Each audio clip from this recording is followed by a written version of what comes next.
Hey guys, what is up? This is the long-awaited explanation of what happened with Revival Boxing Gym, Brookfield, Wisconsin. So hopefully you watched my last vlog and you have somewhat of a clue of what I'm talking about here. But okay, from the beginning, I got hired directly by the owner, who I ended up in a weird twist of events knowing through my ex-boyfriend from a long time ago. I actually went over to his house before to watch UFC fights. So we kind of knew each other. He hired me right away. What I was told from the beginning was that they needed somebody to cover 7 a.m. till 2 p.m. on Saturdays. I assumed it was teaching classes, but I was incorrect. Apparently, they hired me to oversee and supervise the circuit. So at Revival, the circuit is, if you've watched my videos before, my punching and whatnot, I'm always punching on a heavy bag in a room full of a bunch of different heavy bags. And each heavy bag is has like a little paper on the wall that tells you what punching combination to do for 3 minutes and so on. And I guess you rotate around this circuit or whatever. He kind of explained that to me, how the circuit went, but it didn't sink into my head.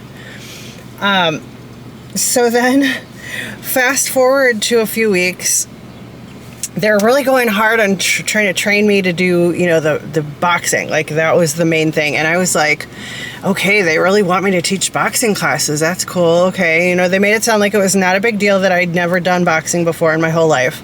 That they would teach me. All I had to do was keep showing up. That's what the owner said. That is what Mariana said. Keep showing up. You're going to be fine, girl. I was like, all right. Then I also talked to the owner who hired me about possibly teaching other classes before I was able to do the circuit thing or whatever. And just to back it up a little bit, the trainer that supervises the circuit obviously has to know how to do the punching combinations. They help you wrap your hands, put your gloves on, all that stuff. They kind of go over everything. So that's why they're going so hard on the boxing. But at this point, when he said circuit to me and whatnot, in my head, I'm thinking that I'm going to be teaching classes. Like, in my head, the circuit is a class. So it was a little bit of confusion. So then weeks go by and I am just showing up. Sometimes I'm training with somebody one-on-one. Mariana helped me a lot. Jeff, the owner, did some one-on-one boxing training with me. But a lot of times I just showed up and punched the bag myself and just could see if I could figure stuff out. See if I could get a little better. Like, initially, like, when you're in there punching and, like, either you're in the ring or you're punching a bag, like, you feel like a badass, and I feel like I'm going hard, And then I see myself on video and I'm like, punch, punch, punch, like a little girl. So it's humbling, to say the least. Anyway, so also they were encouraging me to take the classes, so I could see how the other teachers taught stuff and just to get familiar with all the different classes they offered. And they started up a class called Core. So I was doing core classes every Wednesday at like 10 a.m. or something it was. In one of the core classes, one of the supervisor fitness girls, Jenny, I think she overheard me talking to I want to say a customer, a member, a gym member, another gym member who was in the class with us as well. And she was asking what I was doing there, like, was I a trainer? Was I going to teach classes? And I'm like, yeah, hopefully I'm going to teach the builder class and the lifter class, maybe. Wait, lifter and the camper, the boot camp class. Those are the other classes that in my head I thought I was going to be teaching. So then fast forward like another week or two, I get an email from Jenny saying like, well, you were hired to do the circuit on Saturdays. We no longer need you. Obviously, later on, I figured this out, that Mariana has taken the spot that I was going to take. And obviously, she is so good at boxing and like she's like a professional. So obviously they're going to take her over me, which, I mean, no, my camera shut off again, but I was saying, obviously they're going to take Mariana over me on a Saturday. But you know, like, as I was already hired and I'm getting to know everybody, I like everybody there. I like the vibe. I love the amenities and everything that's going on. Both the owners had come up to me and like said, you know, thank you for your social media posts. You're doing great posting. I would have been more than happy to take like a little social media posting role or something like that in exchange for like a 6-month membership to be there or whatever. Like, I just wanted to be there. It was a fun place, a cool place. I just like the vibes. I like the people. I liked everything. So,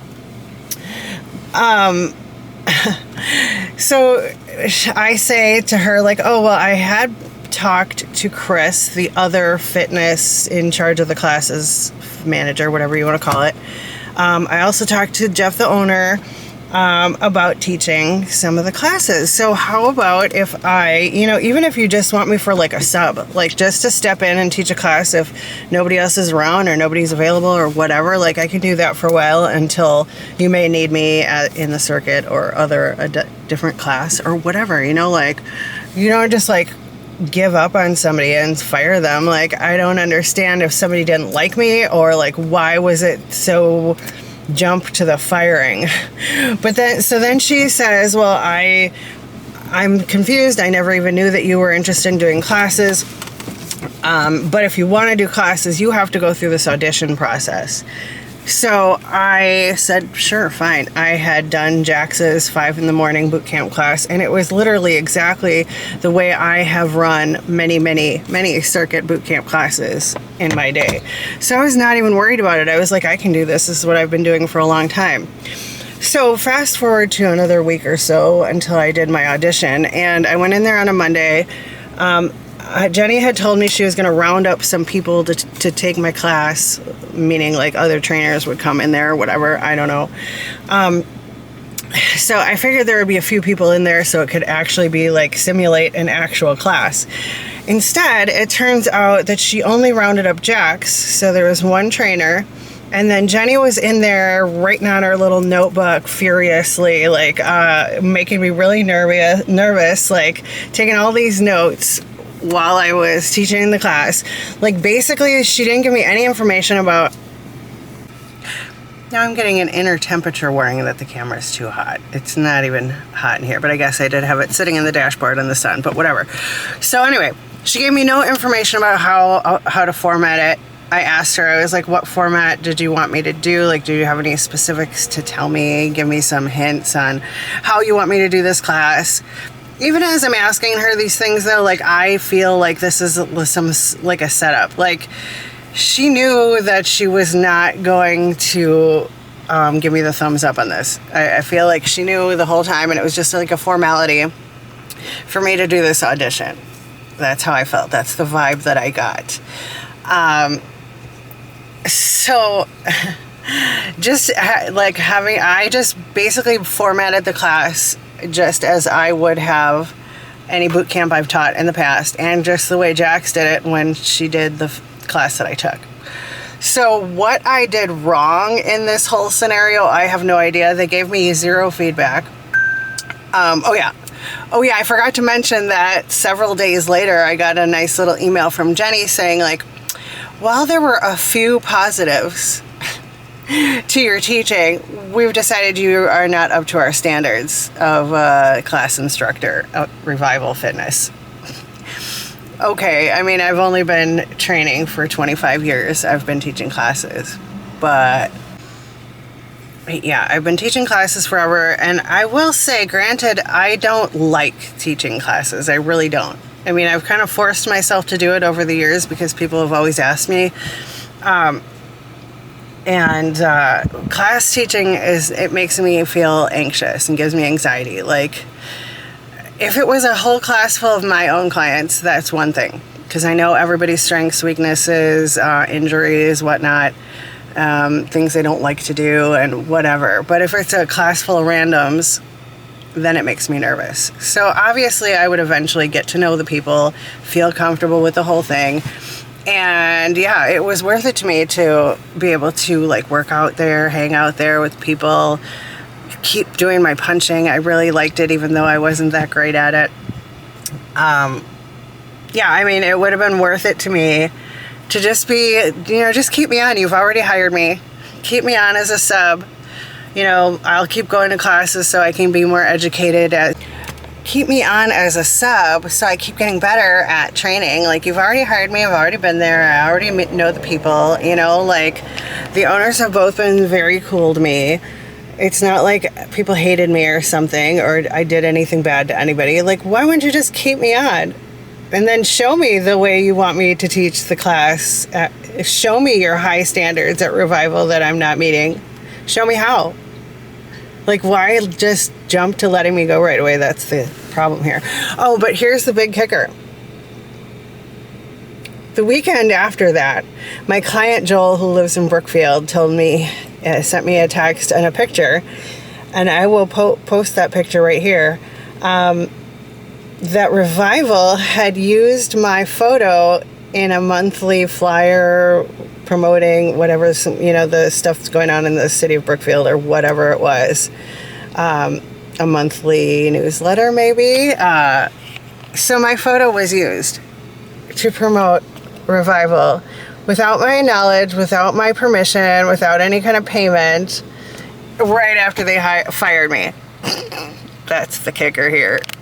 Okay, guys, I'm here at Metroflex, but I'm going to take a minute now and make my big announcement about what I'm doing, because I was thinking about this last night, and I figured, even if something happens and it doesn't turn out and it doesn't come out the way I want it to, I mean, it's still going to happen eventually, even if I don't hit my deadline of next month, when I wanted it to come out.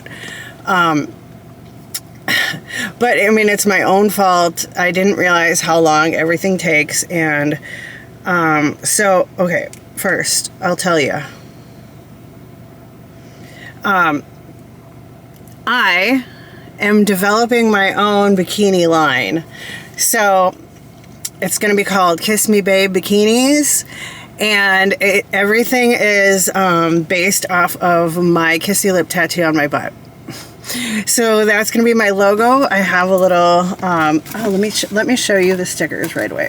I just happened to randomly see that Sticker Mule was having some sort of like deal where I could get like 20 for free or something. So I just had these made just to make it seem more real for myself.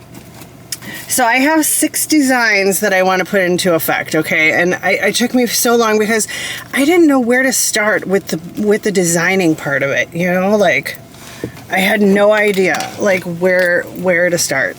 I wasn't going to just like draw them out. Although I did tell Gia about this and she drew out a bunch for me, which was so awesome.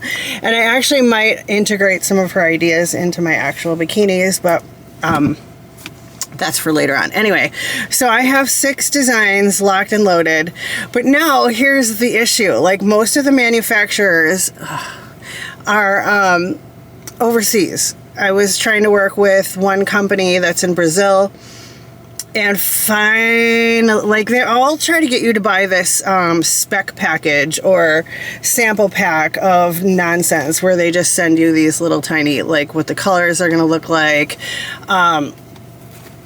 The place from Brazil sent me a nice little book, which I was carrying around with me so I could read it, but I don't have it today, on how to build your swimwear line, whatever.